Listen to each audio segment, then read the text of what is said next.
सबको praise the Lord, जय मसीह की शालोम। एक बार फिर से आपका इस स्पेशल सर्विस में स्वागत है और ये है पार्ट 1। और आज हम सीखने जा रहे हैं उन अलग अलग मुकुटों के बारे में जिसके बारे में पवित्र शास्त्र बाइबल में लिखा है। देखो, इस संसार में एक इंसान इनाम पाने के लिए, मुकुट पाने के लिए, एक अच्छा पॉलिटिशियन बनने के लिए, डॉक्टर बनने के लिए, इंजीनियर बनने के लिए, कोई स्पोर्ट्स में मेडल हासिल करने के लिए कितना मेहनत किया जाता है। और क्योंकि हम किसी तरीके उस मेडल को, इस इनाम को, उस पैसे को, उस धन को, उस शोहरत को या उस रुतबे को या कोई व्यक्ति एक सिंहासन को हासिल करना चाहता है और उसके लिए सालों साल मेहनत करता है। लेकिन आप जानते हो कि ये वो मुकुट है या ये वो इनाम है, ये वो शील्ड्स हैं जो एक दिन मुरझा जाएंगी। हम कहीं स्टोर रूम में रख देंगे या कहीं एक ट्रंक में बहुत सालों के बाद चला जाएगा, मुरझा जाएगा, चोरी हो सकता है, काई लग सकता है, जंक लग सकता है, एक दिन ये भुला दिया जाएगा। लेकिन पवित्र शास्त्र बाइबल में बहुत सारे ऐसे इनामों के बारे में लिखा है जो परमेश्वर चाहते हैं हम हासिल करें। पिछले हफ्ते भी मैंने आपके साथ शेयर किया था जयवंत जीवन जीने वाले लोगों के लिए कौन कौन से इनाम हैं। अब मैं उसमें नहीं जा सकता, लेकिन आप YouTube पर जाकर हमारी टीचिंग को ज़रूर सुन लीजिए। जैसे इस समय आप स्क्रीन की निचली तरफ देख रहे हैं और उस विषय का नाम भी लिखा हुआ है, रिवॉर्ड ऑफ कॉन्करर्स।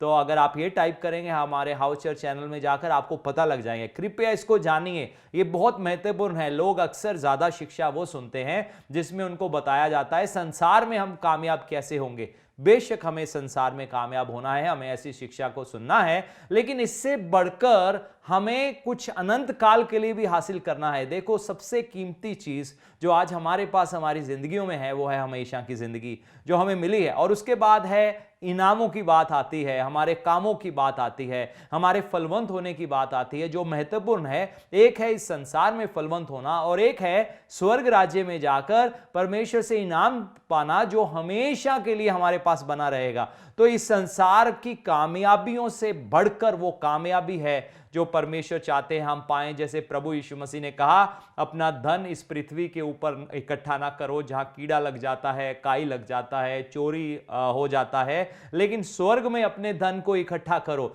तो कौन से धन की बात प्रभु यीशु मसीह कर रहे हैं? मुकुटों की बात कर रहे हैं। जैसे मैंने पिछले एपिसोड्स में बताया, जैवन जीवन पाने वाले लोगों के लिए वहां पर क्या होगा, कैसे ग्लोरी अलग होगी, कैसे खास जगह होगी, कैसे प्रभु यीशु मसीह ने कहा जो जय पाए उसको मैं अपने साथ अपने सिंहासन पर बिठाऊंगा जैसे मैं भी पिता के सिंहासन पर बैठ गया। तो हम उसके बारे में भी मैंने उस टीचिंग में शेयर किया है, बहुत महत्वपूर्ण है, इसीलिए मैं दोबारा दोहरा रहा हूं, आप उसको जरूर सुनिएगा।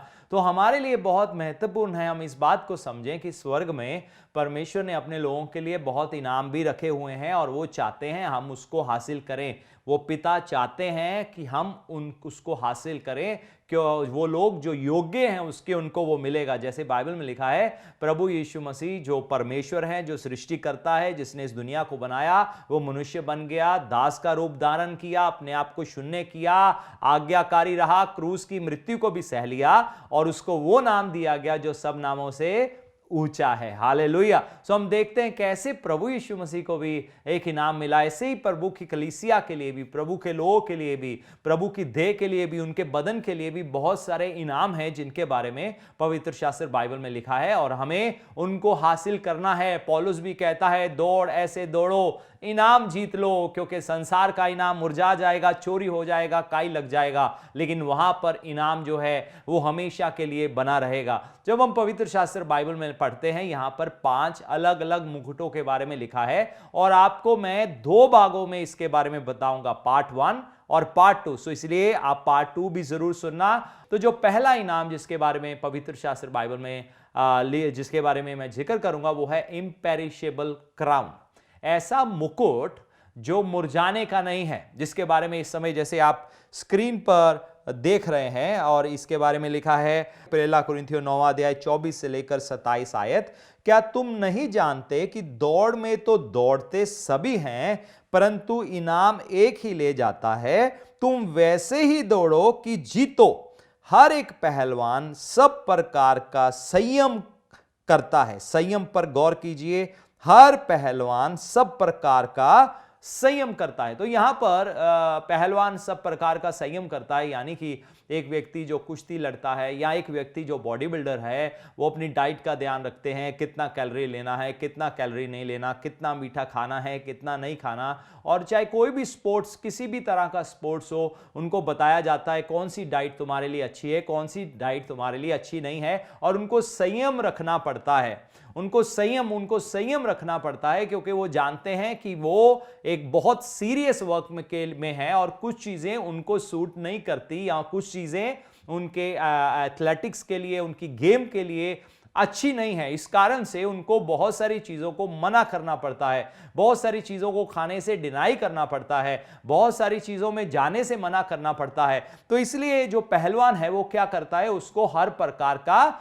संयम बरतना पड़ता है। आए हम आगे देखें, आगे क्या लिखा है। वे तो एक मुरझाने वाले मुकुट को पाने के लिए ये सब करते हैं, परंतु हम तो उस मुकुट के लिए करते हैं जो मुरझाने का नहीं। यहां पर पवित्र शास्त्र बाइबल में लिखा है उस मुकुट के बारे में जो कभी भी नहीं मुरझाएगा, इम्पेरिशेबल क्राउन, जो मुरझाएगा नहीं, जो नष्ट नहीं होएगा, जो हमेशा के लिए बना रहेगा। सो एक महिमा से भरा हुआ एक मुकुट है जो कभी भी मुरझाएगा नहीं। इम्पेरिशेबल क्राउन के बारे में पवित्र शास्त्र बाइबल में लिखा है। आगे देखें स्क्रीन में क्या लिखा हुआ है। इसलिए मैं तो इसी रीति से दौड़ता हूं, परंतु लक्ष्य ही नहीं, मैं भी इसी रीति से मुक्कों से लड़ता हूं, परंतु उसके समान नहीं जो हवा पीटता हुआ लड़ता है, परंतु मैं अपनी देह को मारता कूटता और वश में लाता हूं। देह को मारता कूटता और वश में लाता हूं, ऐसा ना हो कि औरों को प्रचार करके मैं आप ही किसी रीति से निकम्मा ठहरूं। सो यहां पर पौलुस क्या कहता है, कहता मैं अपनी देह को मारता कूटता हूं। मैं जैसे एक पहलवान संयम बरतता है, वो कहता है एक मैं कुश्ती लड़ता हूं। देखो ये मसीह जीवन, ये विश्वास की जिंदगी एक कुश्ती है, और बहुत सारी अनचाही चीजें या वो चीजें जो हमारी जिंदगी में नहीं आनी चाहिए वो हमारे जीवन में घुसना चाहती हैं। बाइबल में जब पवित्र शास्त्र बाइबल में लग पड़ते हैं, गलाती उसके 5वें अध्याय में लिखा है, शरीर आत्मा के खिलाफ और आत्मा शरीर के खिलाफ है, और शरीर नहीं चाहता कि हम वो करें जो आत्मा चाहता है। तो पौलुस यहां पर इसी बात को बता रहा है। वो बता रहा है कैसे, कहता है मैं अपने शरीर को मारता कूटता हूं। शरीर कहेगा नशा कर, मैं मारता कूटता हूं। शरीर कहेगा व्यभिचार कर, शरीर कहेगा किसी की और बुरी नजर से देख, शरीर कहेगा कुछ शारीरिक कामों में पड़ जा, शरीर कहेगा तुझे बदला लेना है, शरीर कहेगा तुझे आज लड़ना है। लेकिन वो क्या कहता है, मैं अपने शरीर को मारता कूटता हूं, मैं इसका इंकार करता हूं। प्रभु यीशु मसीह ने कहा अगर मेरे पीछे कोई आना चाहता है वो अपना क्रूस उठाए, अपना इंकार करे और मेरे पीछे हो ले। सो अपना इंकार करना है, इस देह का इंकार करना है, शारीरिक कार्यों का इंकार करना है। बेशक प्रभु यीशु मसीह ने हमें फतह दे दिया है इन सब चीजों के ऊपर। हम इस जिस्म के या जिस्मानी चीजों के गुलाम नहीं रहे, लेकिन फैसला अंत में हमें ही लेना है, और हमें इस जिस्म का इंकार करना है, शरीर का इंकार करना है, ताकि हम वो पा सके। देखो जब एक प्लेयर प्रैक्टिस करता है, चाहे वो किसी भी गेम की क्यों ना हो, तो जो कोच होता है वो उसको एक ऐसी जगह में ले आता है जहां पर उसको बहुत दर्द सहना पड़ता है, और वो कहता है मेरे से और नहीं हो पाएगा। और कोच को मालूम है अगर मुझे इसके अगले चरण में इसको लेकर जाना है तो इसको इस दर्द के ऊपर जीत पाना होगा, इसको इस शरीर पर जीत पाना होगा। और ऐसे करते करते उनका स्टेमिना बिल्ट अप हो जाता है, उनकी एबिलिटी बेहतर हो जाती है, उनकी गेम बेहतर हो जाती है, और इसीलिए वो एक इनाम को पाने के लिए तैयार हो जाते हैं। पौलुस भी यहां पर इनाम पाने की बात करता है, और वो कहता है मैं अपनी देह को मारता कूटता हूं ताकि मैं वो इनाम पा सकूं जो प्रभु यीशु मसीह ने मेरे लिए रखा हुआ है। तो इसलिए शरीर का, शारीरिक कामों का हमें इंकार करना बहुत महत्वपूर्ण है। हम कहेंगे भाई हमने मसीह जीवन पा लिया, परमेश्वर जानते हैं कि हाँ हमारे में कमी गटियां हैं, हम अपने कामों से बचाए नहीं गए लेकिन प्रभु के अनुग्रह से बचाए गए हैं। बेशक हम परमेश्वर के अनुग्रह से बचाए गए हैं। बेशक बाइबल में लिखा है कोई भी व्यक्ति 100% सिद्ध नहीं है, लेकिन उसके बावजूद यहां पौलुस बात करता है, कहता है मुझे मालूम है टेम्पटेशंस आती हैं, मुझे मालूम है कई ऐसी चीजें आने की कोशिश करती हैं, जिस्मानी चीजें मेरे जीवन में, लेकिन मैं क्या करता हूं, इस जिस्म का इंकार करता हूं।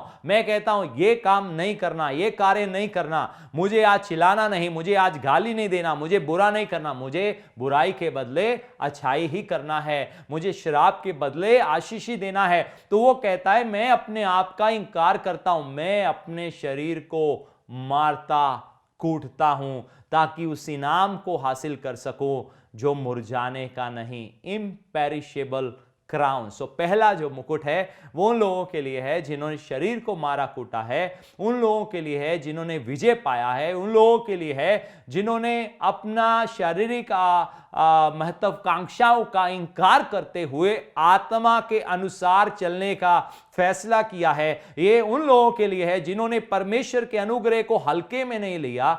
हां, हम अनुग्रह के द्वारा बचाए गए, लेकिन अब यही अनुग्रह हमारे जीवन में कार्य करेगा और हमें सामर्थ्य देगा, बल देगा, ताकि हम जयवंत मसीह जीवन भी जी सके। और ये मुकुट जो है परमेश्वर ने सबके लिए रखा हुआ है। लेकिन सोच कर देखो, उस दिन बहुत सारे लोग होंगे जो वहां पहुंच तो जाएंगे, लेकिन ये मुकुट बहुत सारे खाली ही रह जाएंगे। बहुत सारे लोग इस मुकुट को हासिल नहीं करने पाएंगे। लेकिन मेरी प्रार्थना है, आज जितने लोग मुझे सुन रहे हैं, जितने लोग देख रहे हैं, आज से लेकर आप अपनी आत्मिक जिंदगी को बहुत बहुत बहुत सीरियसली लोगे। आप परमेश्वर के साथ बड़ी सीरियस रीति से चलोगे, ताकि जो परमेश्वर ने आपके लिए रखा हुआ है आप उसको अपनी जिंदगियों में हासिल कर सको। हालेलुया। वो मुकुट जो मुरझाने का नहीं है। संसारिक मुकुट मुरझा जाता है, लेकिन ये मुकुट जो परमेश्वर जयवंत लोगों को पहनाएंगे, वो लोग जिन्होंने शारीरिक महत्वाकांक्षाओं पर विजय पाया, जिन्होंने अपना इंकार किया, जिन्होंने क्रूस उठाया, प्रभु की इच्छा को पूरा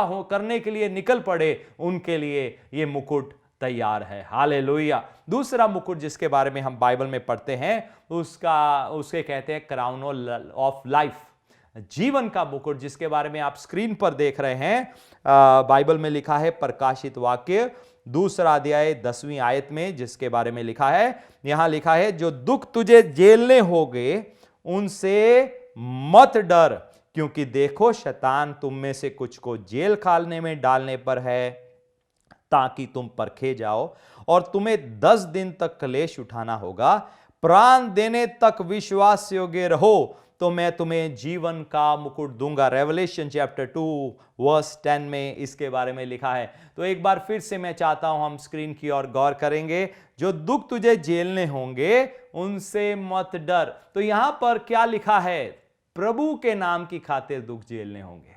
बहुत सारे लोग जब आशीष पाने की बात आती है वो प्रभु यीशु मसीह के पास आते हैं, लेकिन जैसे उनको यह एहसास होता है अरे प्रभु के लिए दुख भी झेलने होंगे, वो प्रभु को छोड़ देते हैं, त्याग देते हैं, कलीसिया में आना बंद हो जाते हैं। हम देखते हैं कई बार बहुत सारे लोग कलीसियाओं में आते हैं, लेकिन हर कोई वहां पर बना नहीं रहता, क्योंकि कुछ लोग सिर्फ कुछ अच्छा लेने के लिए आए हैं। बेशक परमेश्वर भले हैं, अच्छी चीज उनकी ओर से है, लेकिन याद रखिए जब हम इस संसार में हैं हमारा एक विरोधी है और उसे कहते हैं शैतान। और बाइबल में लिखा है कि भूखे शेरों की तरह इधर उधर घूमता फिरता है, किसको फाड़ खाए, किसको विश्वास से हटाए, किसके जीवन में सताव लेकर आए, किसके जीवन में परेशानी लाने की कोशिश करे, ताकि किसी तरीके, मकसद एक ही है, किसी तरीके विश्वास को छोड़ दे।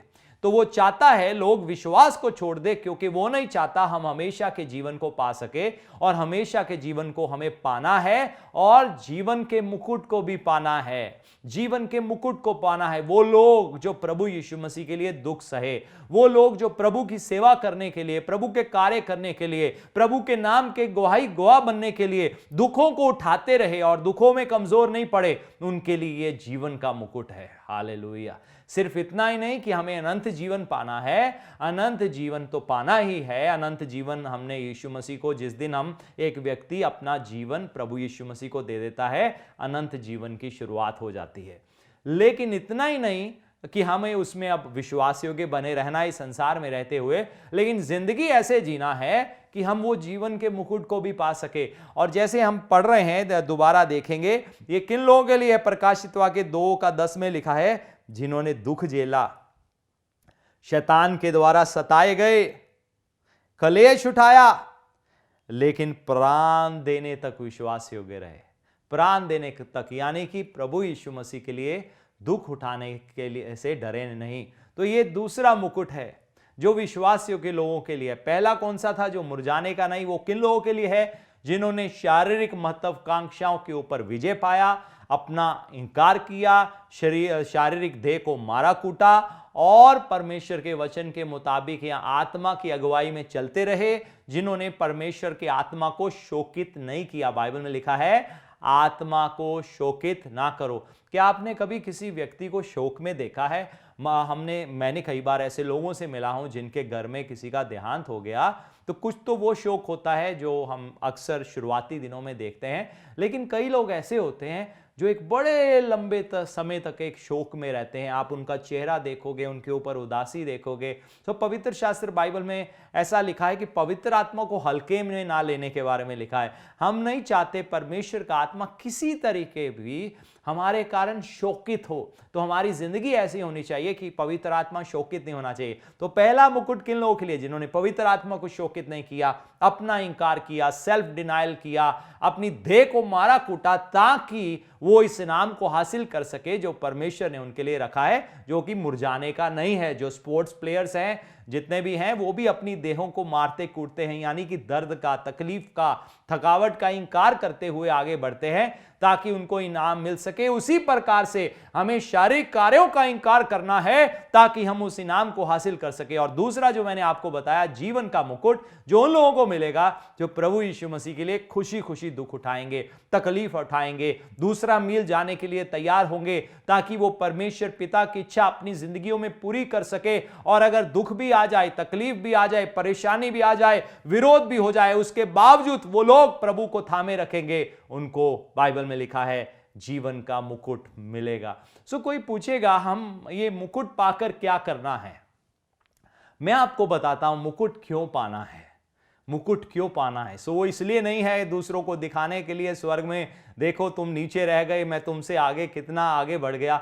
मैं बताता हूं हमें मुकुट क्यों पाना है। इसके बारे में जैसे आप स्क्रीन पर देख रहे हैं, प्रकाशित वाक्य 4 अध्याय और 10वीं और 11 आयत में हम देख रहे हैं इस समय।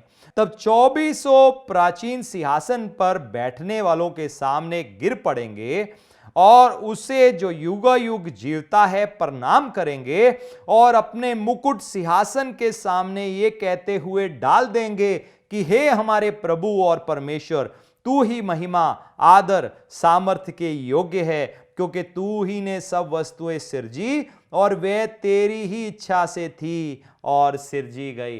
तो यहां पर क्या देखते हैं? 24 प्राचीनों को देखते हैं। क्या किया?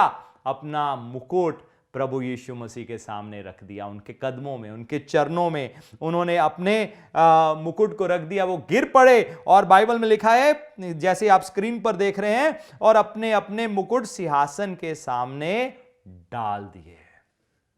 हालेलुया!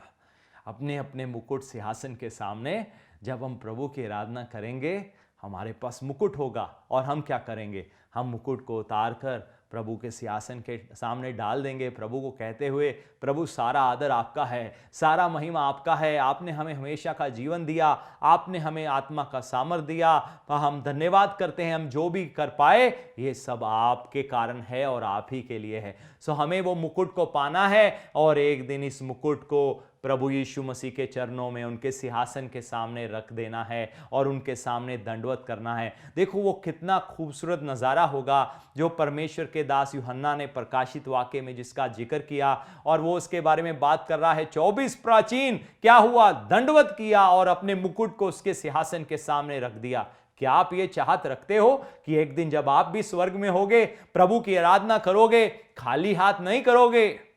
देखो जब हम यहां पर प्रभु की आराधना करते हैं तो हम भेंट लेकर आते हैं, हम अपने दशमांश भेंट, क्योंकि वो भी आराधना का हिस्सा है और वो इस संसार में महत्वपूर्ण है। लेकिन जब वहां जाएंगे, वहां पर पैसा, सोना, चांदी नहीं चाहिए। तो जो भेंट यहां भी देते हैं वो प्रभु के कार्यों के लिए देते हैं, लेकिन वहां पर ये सब चीजें नहीं चाहिए। वहां पर क्या रखना है? प्रभु के चरणों में मुकुट को रखना है कि देखो प्रभु आपका धन्यवाद, आपने मुझे इस योग्य बना दिया, आपने मेरी जिंदगी में कार्य किया, जब मैंने अपना जीवन सौंप दिया आपने काम किया और देखो ये मैं हासिल कर पाया, ये जो है ये मेरा नहीं प्रभु, ये आपका है, आपके चरणों में हम रख देते हैं। हालेलुया, कितना खूबसूरत होगा। इसलिए जब आपको प्रभु का आराधना करना है तो सिर्फ वहां पर ढालियां पकड़ कर नहीं करना, जिसके बारे में लिखा है स्वर्ग के बारे में कि कैसे कुछ लोग वहां प्रभु की आराधना कर रहे थे, लेकिन आपको मुकुट उतारना है, आपके ऊपर सिर पर मुकुट होने चाहिए ताकि आप उसको प्रभु यीशु मसीह के चरणों में रख दें। तो इसलिए आपको मुकुट हासिल करना है ताकि एक दिन आप इन मुकुटों को प्रभु यीशु मसीह के चरणों में रख सके और उनकी आराधना कर सके। सो बाइबल में तीसरे मुकुट के बारे में हम आगे बढ़ेंगे और पढ़ेंगे। तीसरा मुकुट जो है बाइबल में लिखा है उसे कहते हैं क्राउन ऑफ राइचियसनेस, धार्मिकता का मुकुट, जिसके बारे में इस समय आप स्क्रीन पर देख रहे हैं। 2 टिमोथी चैप्टर 4 वर्स 7 और 8 यहां पर लिखा है, मैं अच्छी कुश्ती लड़ चुका हूं, मैंने अपनी दौड़ पूरी कर ली है, मैंने विश्वास की रखवाली की है। भविष्य में मेरे लिए धर्म का या धार्मिकता का वे मुकुट रखा है जिसे प्रभु जो धर्मी है और न्यायी है मुझे उस दिन देगा, और मुझे ही नहीं वरन उन सभी को जो उसके प्रकट होने को प्रिय जानते हैं। तो ये धार्मिकता का मुकुट किन लोगों को मिलेगा? क्राउन ऑफ राइचियसनेस किन लोगों को मिलेगा?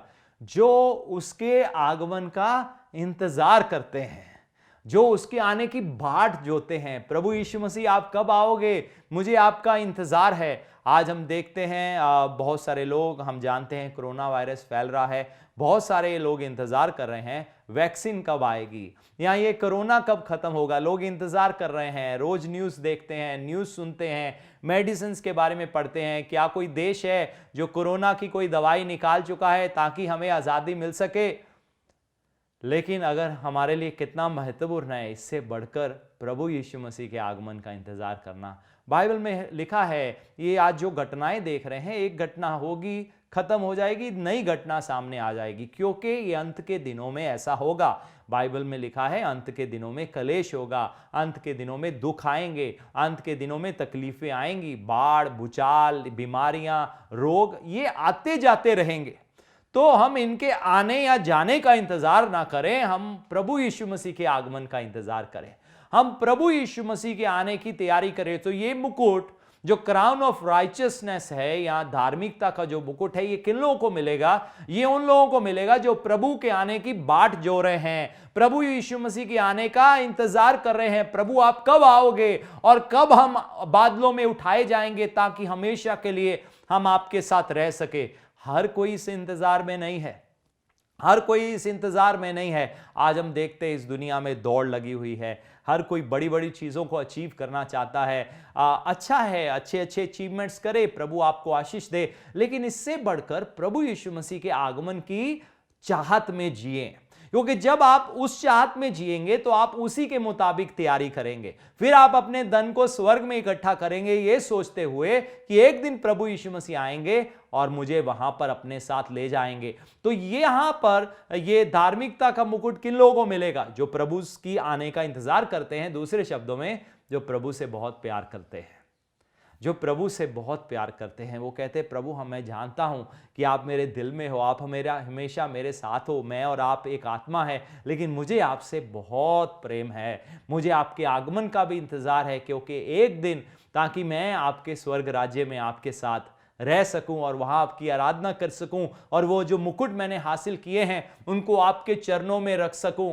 तो ये किन लोगों के लिए है? जो प्रभु के आगमन का इंतजार करते हैं, जिनको प्रभु से प्रेम है। बाइबल में लिखा है वो दुल्हा है, हम उसकी दुल्हन है। वो दुल्हन क्या है? कलीसिया है जो उसके आने का इंतजार कर रही है। तो दुल्हन कैसे इंतजार करती है दूल्हे का? क्या आपने कभी किसी शादी में गए हो जहां पर कोई दुल्हन हो और वो तैयार होकर ना आई हो, सज सवर कर ना आई हो? वो किसी बहुत सारे लोग हैं ब्यूटी पार्लर्स पर जाकर भी तैयारी करते हैं, तो बहुत सारे लोग हैं सिंपल वे में करते हैं, सो जैसे उनका दिल करता है, लेकिन फिर भी तैयारी होती है। अच्छे कपड़े पहने होते हैं, कीमती कपड़े पहने होते हैं, कुछ ने जवाहरात पहने होते हैं, कई अच्छे अच्छे महंगे ब्यूटी पार्लर्स में लड़कियां जाती हैं और हर चीज़ में से होकर गुजरते हैं। तो क्यों ऐसा होता है? क्योंकि दूल्हा आने वाला है। तो जब दूल्हा आए तो उसको दुल्हन बहुत खूबसूरत लगनी चाहिए। तो अब देखते हैं अक्सर शादियों में जो लड़की होती है तो अक्सर वो बहुत लोगों से खूबसूरत लगती है, क्योंकि उसका मेकअप इस तरीके किया जाता है, उसकी खूबसूरती को इस तरीके बढ़ाया जाता है। हम भी एक दिन खूबसूरत नहीं थे, हम भी एक दिन खूबसूरत नहीं थे, मनुष्य का स्वरूप बिगड़ गया था। बाइबल में लिखा है परमेश्वर ने जब आदम और हवा को बनाया, उनको अपने स्वरूप और अपनी समानता में बनाया। आदम को परमेश्वर ने जब बनाया, उत्पत्ति की किताब पहला अध्याय 26 आयत में, तो उसको अपने स्वरूप और समानता में बनाया। यहां पर बाहरी रूप की बात नहीं हो रही, यानी अंदरूनी खूबसूरती बिल्कुल वैसे थी जैसे प्रभु यीशु मसीह की खूबसूरती है, लेकिन वो खूबसूरती बिगड़ गई। लेकिन परमेश्वर क्या करते हैं? हमारी जिंदगी में दोबारा एक मेकअप कर देते हैं, हमें दोबारा वो जो गिर गया था, वो इंसान जो ढह गया था, जिसकी सूरत बिगड़ गई थी, उसको दोबारा से खूबसूरत बना देते हैं। हालेलुया। परमेश्वर हमारी खूबसूरती को बढ़ा देते हैं और परमेश्वर हमारे बाहरी रूप को नहीं देखते कि हमारा रंग कैसा है, काला है, नीला है, पीला है, किस तरीके का है। परमेश्वर ये नहीं देखते हमने कौन से रंग के कपड़े पहने हैं, सफेद पहने हैं, काले पहने हैं, पीले पहने हैं। परमेश्वर के लिए ये सब चीजें मायने नहीं रखती। परमेश्वर मनुष्य के अंदर देखते हैं, बिल्कुल वैसे जैसे परमेश्वर को सैमुअल नबी को समझाना पड़ा, मैं मनुष्य के बाहरी रूप को नहीं देखता, अंदर देखता हूं। हो सकता है बाहर से एक व्यक्ति बहुत ही रास्तबाज, बहुत ही राइचस, बहुत ही धर्मी दिखता हो, रूहानी दिखता हो, क्योंकि उसका पहरावा ऐसा है, उसकी बातें ऐसी है, उसका शब्द जो हैं बड़े कोमल हैं, बड़े कोमल शब्द बोलते हैं, तो इंसान को लगता है वाह क्या खूबसूरती है। लेकिन अंदर से कुछ और हो, जैसे प्रभु यीशु मसीह ने फरीसियों के बारे में कहा, तुम सजी सजाई कब्रें हो। क्या आपने कभी सजी सजाई कब्रें देखी है? बाहर से बहुत खूबसूरत लगती हैं, अच्छी तरह मार्बल लगाया जाता है, कीमती से कीमती पत्थर लगाए जाते हैं, उनको उनके ऊपर डिजाइन भी बनाया जाता है। मैंने ऐसी बहुत सारी कब्रें देखी हैं, बड़ी खूबसूरत, और एंजल्स तराशे होते हैं और बहुत सारी तुरियां तराशी होती हैं, आयतें भी लिखी होती हैं। तो बाहर से बहुत खूबसूरत है। मैंने देखा है ऐसी कुछ कब्रों के पास लोग खड़े होकर, जो पुरानी कब्रें हैं अक्सर, तो वहां पर तस्वीर भी खिंचाते हैं, क्योंकि वो उसकी कब्र की खूबसूरती दिखाना चाहते हैं। लेकिन जब आप उसको खोलकर अंदर देखोगे तो आप 1 मिनट भी देख नहीं पाओगे। तो सवाल ये नहीं है कि हम बाहर से कैसे दिखते हैं। हो सकता है एक व्यक्ति बाहर से बहुत अच्छा दिखता हो, बहुत धर्मी दिखता हो, या बहुत खूबसूरत भी दिखता हो। तो एक वो व्यक्ति है जो बाहर से मेकअप करके जिसने अपने आप को संवारा है, और एक वो व्यक्ति है, दूसरा व्यक्ति है, उसने भी मेकअप किया है, लेकिन धार्मिक तरीके का मेकअप किया है। तो जब उस धार्मिक तरीके का लोग मेकअप देखते हैं, वो सिंपलिसिटी को देखते हैं, वो कुछ लोग कहते हैं कि धार्मिक मेकअप सफेद कपड़े पहनना है। चलो मैं सफेद कपड़ों को ले लेता हूं। सफेद कपड़े पहने हैं, पूरा सिर से लेकर पांव तक सब सफेद सफेद सफेद है, मुंह पर तेल भी नहीं मला, क्रीम भी नहीं लगाया, कुछ भी नहीं किया, कोई सोना चांदी नहीं पहना, इसे कहते हैं धार्मिक मेकअप। तो अब इंसान एक बाहर से एक ऐसे व्यक्ति को देख रहा है, वो कहेगा अरे ये तो सच में बहुत स्पिरिचुअल है। लेकिन याद रखें, परमेश्वर बाहर नहीं देख रहे, अंदर देख रहे हैं। क्योंकि हो सकता है एक व्यक्ति बाहर से ऐसा दिखता हो, लेकिन अंदर उसके कड़वाहट हो, नफरत हो, जलन हो, अहंकार हो, कई चीजें भरी हो, और वो व्यक्ति अपने आप को दूसरों से बेहतर समझता हो। क्योंकि हो सकता है वो व्यक्ति अपने उस धार्मिक मेकअप में इतना अंधा हो जाए कि जब किसी दूसरे व्यक्ति को थोड़ा सोना चांदी या लिपस्टिक लगाए हुए देखे, किसी औरत को इयररिंग लगाए हुए देखे, पहला ख्याल क्या आएगा? अरे ये तो पापन स्त्री है। परमेश्वर बाहरी रूप को नहीं देखते। तो कुछ धार्मिक मेकअप करते हैं, कुछ ब्यूटी पार्लर वाला मेकअप करते हैं। लेकिन चाहे धार्मिक मेकअप हो या ब्यूटी पार्लर वाला मेकअप हो, परमेश्वर के लिए यह मायने नहीं रखता। परमेश्वर के लिए हमारी अंदरूनी खूबसूरती मायने रखती है।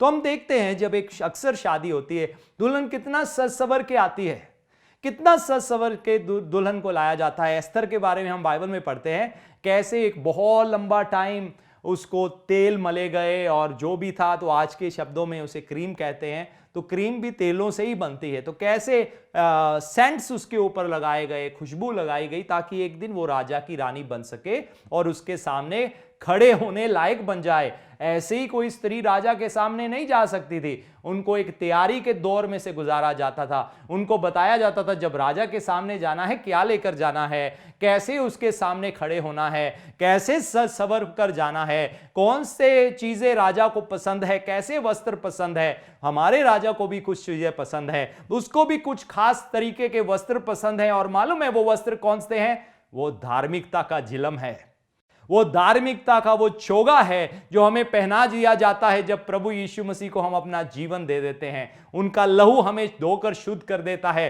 रोब ऑफ राइचियसनेस हमें पहना दी जाती है और उस राइचियसनेस के रोब को पहने हुए हमें इजाजत होगा कि एक दिन हम प्रभु यीशु मसीह के सामने जा सके और उन मुकुटों को उनके चरणों में रख सके, उनके सिंहासन के सामने रख सके और उनकी आराधना कर सके। हालेलुया।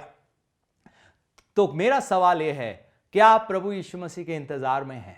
हम भूल ना जाएं, इस दुनिया की भागदौड़ में हमारा प्रभु यीशु मसीह आने वाला है।